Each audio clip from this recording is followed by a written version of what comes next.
कल इस पूरे काम के लिए शेखावाटी और राजस्थान के भारतीय जनता पार्टी के कार्यकर्ता अपने महबूब मुख्यमंत्री जी का जयपुर एयरपोर्ट पर 9:30 बजे भव्य स्वागत और अभिनंदन करेंगे। मैं इस भव्य स्वागत और अभिनंदन में राज्य के पूर्व मुख्यमंत्री अशोक गहलोत जी को आमंत्रित करता हूं इस मंच के माध्यम से, जिन्होंने कुछ दिन पहले ये बयान दिया था कि अगर यमुना का पानी का एग्रीमेंट हो जाए और यमुना का पानी के आने के लिए सारी औपचारिकता पूरी हो जाए तो मैं मुख्यमंत्री जी का माला पहनाकर स्वागत करूंगा, अभिनंदन करूंगा। तो मैं अशोक गहलोत जी को भी कहना चाहूंगा कि उनको आना चाहिए, अभिनंदन करना चाहिए, क्योंकि ये तो एक राज्य के सबसे बड़े हिस्से की तकदीर तस्वीर बदलने का काम हुआ है। सरकारें बदलती रहती है, उन्हें बड़ा मन करके कल भजनलाल जी का स्वागत करना चाहिए। पर मैं उनको ये भी याद दिलाना चाहूंगा कि वो हरियाणा के अंदर चुनाव का प्रचार करने गए थे। जिस घोषणा पत्र के आधार पर जो प्रचार करने गए थे, हरियाणा में उस घोषणा पत्र में लिखा था कि कांग्रेस की हुकूमत आ जाएगी तो हम 1 क्यूसेक पानी भी किसी भी राज्य को, विशेष तौर पर राजस्थान को नहीं देंगे।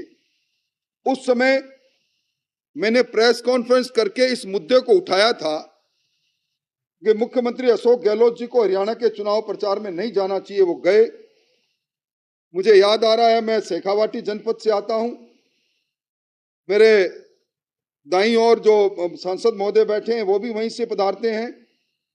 आपने शीशराम जी ओला, हमारे दिवंगत नेता, उन्होंने जब कभी भी चुनाव आया एक अलाइनमेंट यमुना जल का पानी का आने का उन्होंने तय किया। ओके, यहां से आएगा, यहां से आएगा, और चुनाव की वेतरणी पार करते रहे। यही नहीं, कांग्रेस के नेताओं ने इसको चुनावी मुद्दा बनाया। और मुझे याद आ रहा है पिछली बार भी अशोक गहलोत साहब ने अपने चुनाव घोषणा पत्र में इस बात को लिखा, यमुना का पानी राजस्थान को मिलेगा। अपने पहले चुनावी बजट में जब चुनाव के बाद में जीतने के बाद प्रस्तुत किया, उसमें महामहिम राज्यपाल के अभिभाषण में और बजट के अंदर इस बात को कहा। और पूरे 5 साल तक वो शासन में रहे, एक बार भी उन्होंने हरियाणा सरकार या केंद्र सरकार को एक पत्र लिखकर कोई कोशिश भी नहीं की कि ये बात पूरी हो। पर मैं भजनलाल जी को धन्यवाद इसलिए देना चाहूंगा कि उनकी दृढ़ इच्छा शक्ति थी।